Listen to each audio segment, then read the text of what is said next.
भगवान के घर देर है अंधेर नाही। आज या ठिकाणी पुन्हा एकदा ते सिद्ध झालेले आहे। पुण्याचे लोकप्रिय खासदार माननीय सुरेशभाई कलमाडी यांना काल ईडीनी कोर्टामध्ये क्लोजर रिपोर्ट देऊन या ठिकाणी क्लीन चिट दिलेली आहे।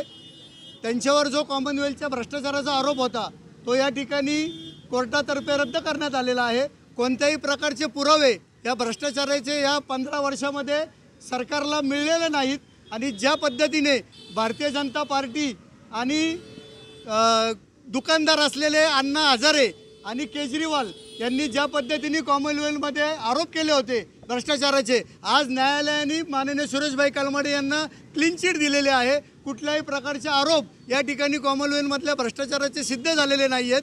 काँग्रेस पक्षाने त्यावेळेस देखील सुरेशभाई कलमाडी यांनी सांगितलं होतं की कुठल्याही प्रकारचा भ्रष्टाचार या खेळांमध्ये केलेला नाही आहे। जगातली दुसरी मोठी स्पर्धा असलेली कॉमनवेल्थ गेम सुरेशभाई कलमाडींच्या नेतृत्वामुळे या भारतामध्ये आली आणि त्यावेळेस त्यांच्या विरोधकांनी आणि या भारतीय जनता पार्टीनेच पुरस्कृत केलेल्या या सर्व आंदोलनामध्ये अण्णा हजारेंनी जे आरोप केले, केजरीवालांनी जे आरोप केले ते आज पुन्हा एकदा निरर्थक ठरलेले आहेत। याच्या आधी देखील मनमोहन सिंग सरकारच्या काळामध्ये ज्या वेळेस कॉमनवेल्थ गेम असेल, 2G स्पेक्ट्रम घोटाळा असेल, कोळशाच्या खाणीच्या लिलावाचा भ्रष्टाचार असेल, हे सर्व क्लीन चिट या ठिकाणी मिळालेले आहे। परंतु त्यांना खोटं ठरवून, भ्रष्टाचारी ठरवून या ठिकाणी भारतीय जनता पार्टीने सत्ता हस्तगत केली होती आणि आज गेल्या 10 वर्षामध्ये त्यांना कुठलाही पुरावा यामागे मिळालेला नाही आहे।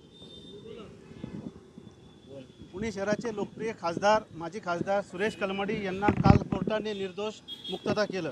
पुणे सुरेश कलमाडी यांनी त्यावेळेससुद्धा आम्हाला सगळ्यांना सांगितलं होतं, सर्व पुणेकरांना सांगितलं होतं की कॉमनवेल्थ गेममध्ये मी कुठलाही भ्रष्टाचार केला नाही, मी पुणेकरांचं नाव खराब होईन असं कुठलंही काम करणार नाही असं वारंवार सुरेश कलमाडींनी सांगितलं होतं आणि आज ते खरं ठरलं।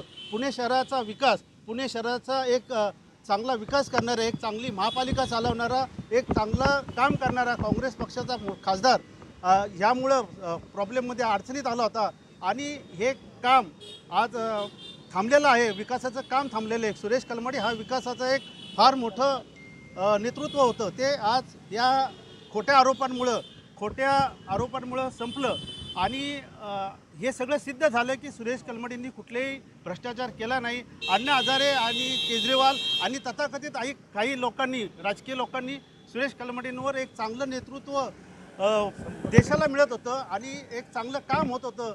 त्याच्यावर एक त्यांच्या नेतृत्वावरच त्यांना काहीतरी राजकीय डावपेच करायचं होतं, त्यांना थांबवायचं होतं। त्यामुळे त्यांच्यावर ते डावपेच केले गेले, खोटे आरोप केले गेले आणि त्यांचं राजकारण संपवण्यात आलं। पण हे जरी सत्य असलं तरी सुरेश कलमाडी एक सच्चा नेतृत्व होता, एक विकासाचा महापुरुष होता। त्याच्यामुळे पुणे शहराचं नुकसान झालं, काँग्रेस पक्षाचं नुकसान झालं, पण आज ते सिद्ध झालं।